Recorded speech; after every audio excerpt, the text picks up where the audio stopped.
Today we're going to talk about modern memorization technique. It's fast, reliable, and fun. So stick around. Silence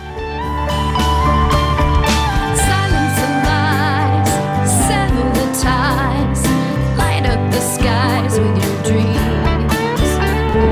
Give up the ghost, grab onto faith, open your heart, believe, yeah, your life can be no more mystery. You can live out while you're here, and take and breathe fully.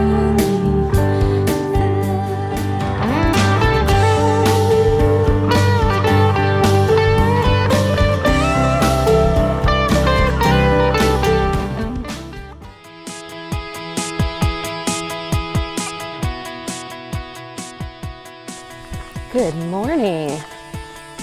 Hey, I miss you. Today we're going to talk about memorization.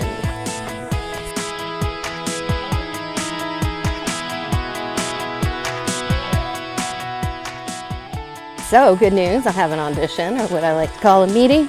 It's 11 pages. In the theater, we memorize 2 hours worth of stuff, so 11 pages isn't a big deal, but also in the theater, you have 6 weeks to put it together. And in film and television, you likely have a 24-hour turnaround. So there are some different techniques that you need to use when memorizing for on-camera careers. The most obvious way of memorization, of course, is reading on the page. So your eyes visually take in the information and code it into your brain. But studies of the brain have shown that that is not as reliable as you need it to be, and God forbid you should get older, and you will. So how you process as you're learning determines where in the brain you put that information and how easy it is to access it later.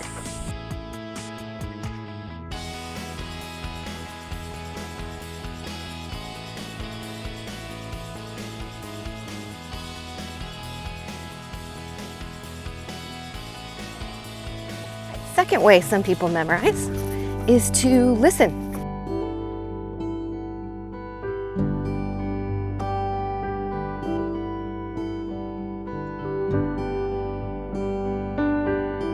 I do record my lines on my phone when I get it, and if I have to drive, then I listen to them in the car.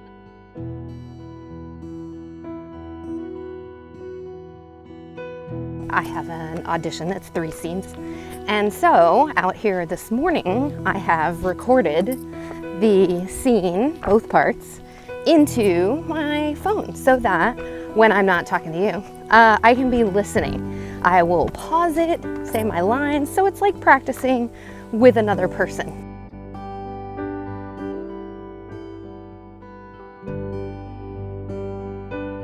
Two things to watch out for if you like listening. Number one, if you record the lines a certain way, sometimes you don't ever want to say it a different way.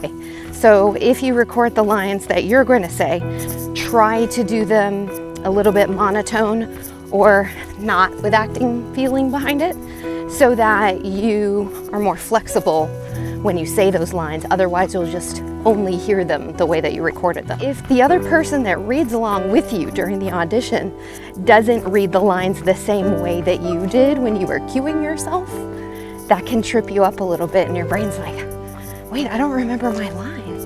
What is that? And it's only because they said it with different inflection. So that can also be an issue with just auditory memorization.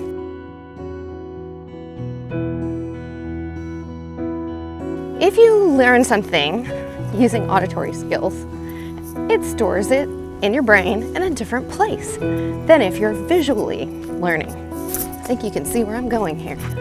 So, visual and auditory put together, you got 2 backups. Nicely done. So, do you want to read your lines off the page and look at them? Yep. Do you want to record them and listen to them back? Pause the tape, test yourself? Yes.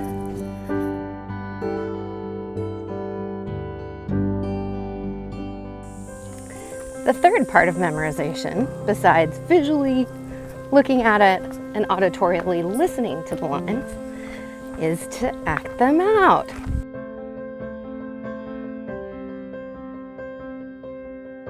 The movement aspect is usually where I lose people because I'm talking about making a physical gesture out of words that you say in the script, which makes people think I'm telling them to overact.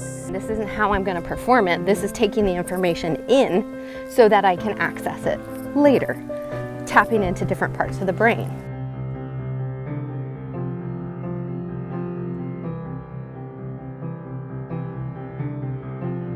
Let's say you have the line, he's out on errands, like running errands. Well, my first thought, because of how I was raised, what I've heard in my life, is he's out running errands, but that's not the line. It's not he's out running errands, he's out on errands.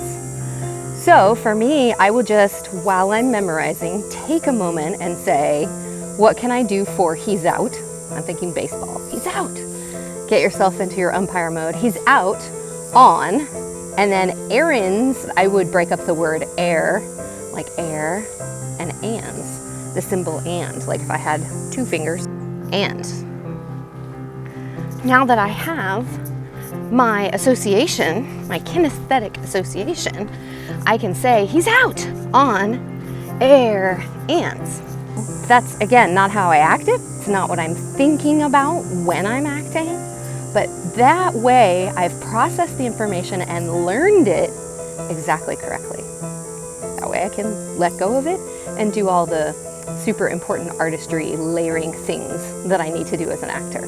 Because I'm solid on the words. I'm not paraphrasing, I'm not just rote saying them over and over, because that's unreliable. So, that's kinesthetically learning your lines.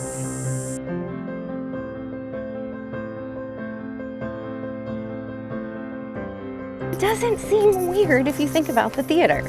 When we learn our lines in the theater, a lot of times that comes with blocking. When I go and set my purse down on the table, that's when I say this line. Well, once you attach those lines to a movement, that seals the deal. We almost never have trouble with memorization after that moment because it's an association, any kind of an association you can do with learning. And this applies to everything, not just acting. When you're taking in information that you want to learn for school training of any kind, that information, if it is associated with something that you already know, your brain stores it in a place that makes it more accessible later.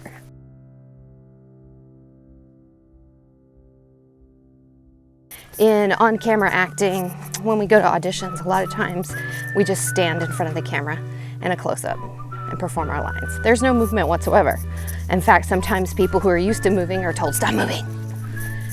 So there isn't movement associated with the performance. But in this aspect, I'm not talking about the performance, I'm talking about the memorization.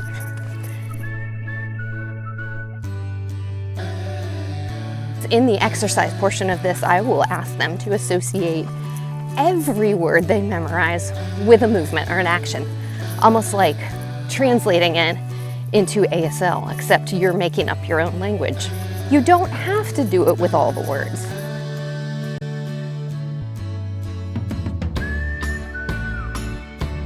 It's like writing on your paper. You don't constantly read all that stuff that you put down. You write it in the margins more as an act of learning. Same thing with this. I might need to remind myself once or twice while I'm rehearsing and say, he's out on air ands. He's out on air ands. And then I can let it go.